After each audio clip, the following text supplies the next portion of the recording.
آپ دیکھ رہے ہیں عشق الہی، صوفیہ اور فقراء کی حقیقی تعلیمات کے رنگ عشق الہی کے سنگ۔ چینل کو سبسکرائب کریں اور کریں نماز عشق ادا فقراء کی امامت میں۔ اعوذ باللہ من الشیطان الرجیم، بسم اللہ الرحمن الرحیم، صلی اللہ علیہ وآلہ وسلم۔ عشق الہی کے تمام ویورز کو میری طرف سے السلام علیکم ورحمۃ اللہ وبرکاتہ۔ آج کا ہمارا موضوع سخن اللہ تبارک و تعالی اللہ کریم کا دیدار اور لقائے الہی کیسے حاصل کیا جائے۔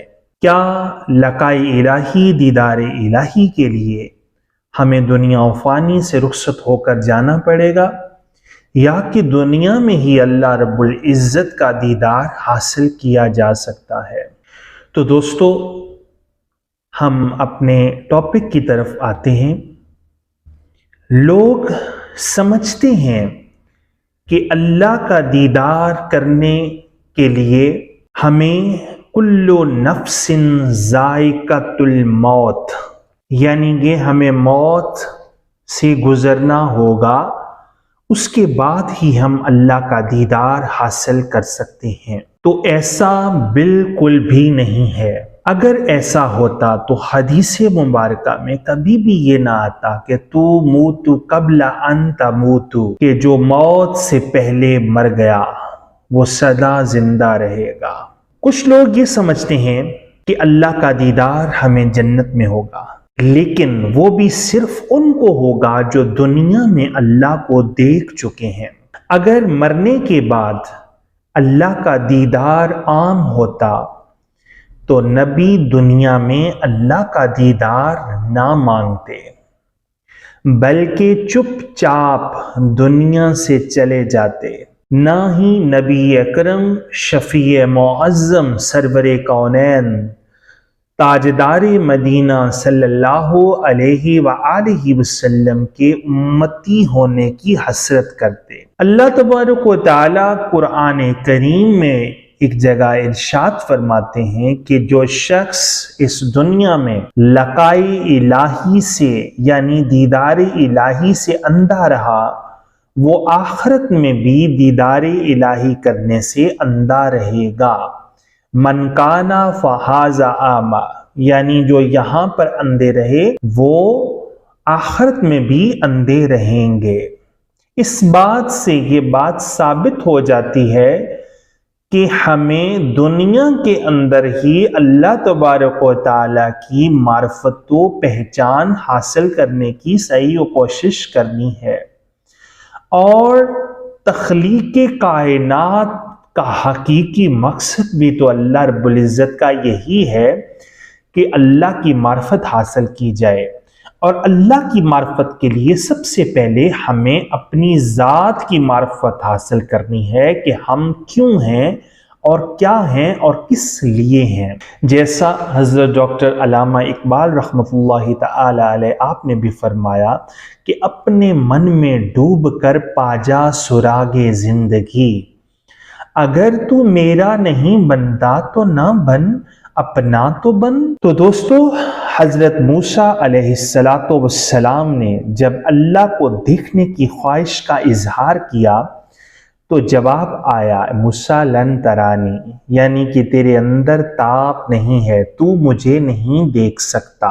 حضرت موسیٰ کلیم اللہ، انہوں نے پوچھا پھر کون دیکھ سکتا ہے؟ جواب ملا، ایک میرا محبوب صلی اللہ علیہ وآلہ وسلم اور ایک اس کی امت دیکھ سکتی ہے۔ حضرت موسیٰ کلیم اللہ کو جلال آ گیا کہ میں ایک نبی ہو کر ایک امتی سے کم بولے دیدار کے لیے کچھ بھی ہو جائے میں دیدار کروں گا، یعنی بضد ہو گئے۔ اللہ نے فرمایا، پہاڑ کی طرف دیکھ، اگر یہ صحیح سلامت رہا تو پھر تو دیکھ لے گا۔ اسی طرح اللہ رب العزت نے پہاڑ پر تجلی پھینکی اور وہ جل کر سرما بن گیا اور حضرت موسیٰ بے ہوش ہو گئے۔ جب ہوش آیا تو ان کی زبان پر تھا کہ کاش مجھے امت محمدی صلی اللہ علیہ وآلہ وسلم میں پیدا کیا ہوتا۔ تو دوستو کہ جس طرح سے حضرت ڈاکٹر علامہ اقبال رحمۃ اللہ تعالی علیہ آپ نے فرمایا بھی ہے کہ کبھی اے حقیقت منتظر نظر آ لباس مجاز میں، کہ ہزاروں سجدے تڑپ رہے ہیں میری جبین نیاز میں۔ اسی طرح حضرت ڈاکٹر علامہ اقبال نے یہ بھی کہا ہے کہ زبان سے کہہ بھی دیا لا الہ تو کیا حاصل، دل و جان سے مسلمان نہیں تو کچھ بھی نہیں۔ صرف کہہ دینے سے زبان سے امتی یا امت نہیں بن جاتا۔ انشاءاللہ العزیز ہم اگلی ویڈیو میں امت پر پوری وضاحت بیان کریں گے، حقیقت میں امت محمدی صلی اللہ علیہ وآلہ وسلم کہلانے کا صحیح حقدار کون ہے۔ حضرت عیسیٰ علیہ السلام کو جب خدا نے کہا کہ میں نے تجھے نبوت کے لیے چنا ہے، تو حضرت عیسیٰ علیہ السلام نے فرمایا یا سامنے آ، پھر میں تیری عطا کردہ اس نبوت کو قبول کروں گا۔ حضرت موسیٰ کی طرح حضرت عیسیٰ کو بھی اللہ تبارک و تعالیٰ نے فرمایا کہ تیرے اندر تاب نہیں ہے، یعنی تو مجھے نہیں دیکھ سکتا۔ حضرت عیسیٰ علیہ السلام نے بھی یہی سوال کیا کہ یا باری تعالیٰ کہ پھر کون دیکھ سکتا ہے؟ اللہ نے کہا ایک میرا محبوب سید عالم صلی اللہ علیہ وآلہ وسلم اور ایک اس کا امتی۔ تو حضرت عیسیٰ نے کہا کہ نبوت پھر قبول کروں گا اگر مجھے اپنے محبوب کا امتی بنا دے۔ تو اللہ تبارک و تعالیٰ نے آپ کی یہ دعا قبول کی اور اسے منظور کر لیا۔ یہاں سے آپ اس بات کا بھی اندازہ لگا سکتے ہیں کہ دیدار الہی، لقاء الہی اگر انسان دنیا میں حاصل نہیں کر سکتا اور موت کے بعد حاصل کر سکتا ہوتا تو اللہ کریم حضرت عیسیٰ علیہ السلام پر یہ وضاحت کرتے کہ اے عیسیٰ کہ جب تو دنیا سے رخصت ہو جائے گا تو پھر تجھے دیدار سے منور کر دوں گا۔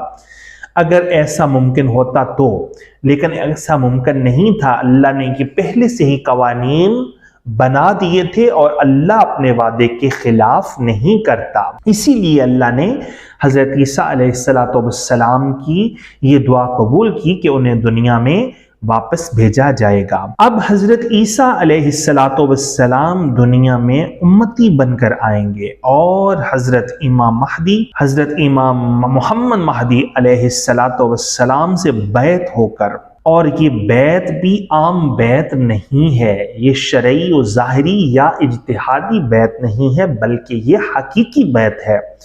حقیقی بیعت حاصل کریں گے اور اللہ کے دیدار کا سبق لے کر اللہ کا دیدار حاصل کریں گے۔ اس بات سے یہ بات واضح ہو جاتی ہے کہ اللہ کے دیدار کے لیے سب سے پہلے ہمیں اللہ کے دیدار کے لیے کسی کامل فقیر اکمل سے اللہ کے دیدار کا سبق حاصل لینا پڑے گا۔ اس سبق کے ذریعے ہمیں سب سے پہلے اپنے باطن کو پاک اور صاف کرنا پڑے گا۔ کہ آپ خود اندازہ لگائیں ایک سادہ سی مثال کے ساتھ کہ ایک زنگال شدہ برتن میں کیا آپ دودھ ڈال دیں تو اس دودھ میں کیا اس کا حال ہوگا؟ کیا وہ دودھ اس زنگال شدہ برتن میں سما سکتا ہے؟ اگر وہ دودھ زنگال شدہ برتن میں یا خراب برتن میں نہیں سما سکتا تو ایک زنگال شدہ خستہ حال دل میں اللہ کا نور کیسے سما سکتا ہے؟ تو سب سے پہلے ہمیں اس برتن کو، اس دل کو پاکیزہ کرنا ہوگا کہ تاکہ اس میں اللہ کا نور ٹھہر سکے۔ اور پھر من عرف نفسہ فقد عرف ربہ، کہ پھر اپنے آپ کی پہچان کرنی ہوگی، اپنی ذات کی پہچان کرنی ہوگی کہ میں کون ہوں، کیا ہوں۔ اور جب انسان کو اپنی ہی ذات کا علم ہو جاتا ہے تو اللہ تبارک و تعالی حدیث میں فرما رہے ہیں فقد عرف ربہ، کہ پس تحقیق ہو گئی، پھر کوئی شک نہیں رہ گیا کہ اللہ کو اس نے پا لیا یا اس نے اپنے رب کو پا لیا۔ افسوس اس بات کا ہے کہ نبی امت محمدی صلی اللہ علیہ وآلہ وسلم بننے کے لیے ترستے رہے اور امتی دنیا میں گم ہو کر رہ گئے، امتی دنیا میں گمراہ ہو کر رہ گئے، اور دنیا کو پانے کی جستجو، دنیا کو پانے کی لالچ، ہرس و تمنا میں کھو کر رہ گئے۔ جب تک ہم تارک دنیا سے مراد یہ نہیں ہے کہ ہم دنیا کو چھوڑ کر کہیں جنگلوں میں دور نکل جائیں، بلکہ تارک دنیا سے مراد یہ ہے کہ دل و جان سے دنیا کی محبت و خواہش نکال دیں اور دنیا میں بسیرا اختیار کریں اس کی رضا کے لیے، اس کی خوشنودی کے لیے، اور ایسے کاملین کی تلاش کریں، صحیح کریں کہ جو ہمیں صحیح رستہ دکھا دیں۔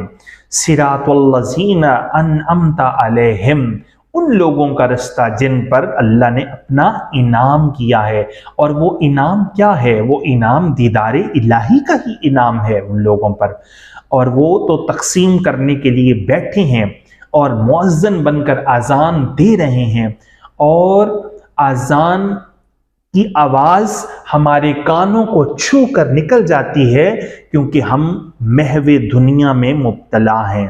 جب ہم محو دنیا سے نکل کر اللہ کی ذات میں محو ہونے کی کوشش کریں گے تو انشاءاللہ العزیز ہمیں بھی دیدار الہی نصیب ہو جائے گا۔ امید کرتا ہوں کہ آپ کو یہ ویڈیو بہت پسند آئی ہوگی۔ لائک کریں، کمنٹ کریں اور شیئر کریں۔ اللہ ہم سب کا حامی و ناصر ہو۔ اپنے اس خادم کو اگلی ویڈیو تک کے لیے اجازت دیجیے۔ اللہ نگہباں، فی امان اللہ۔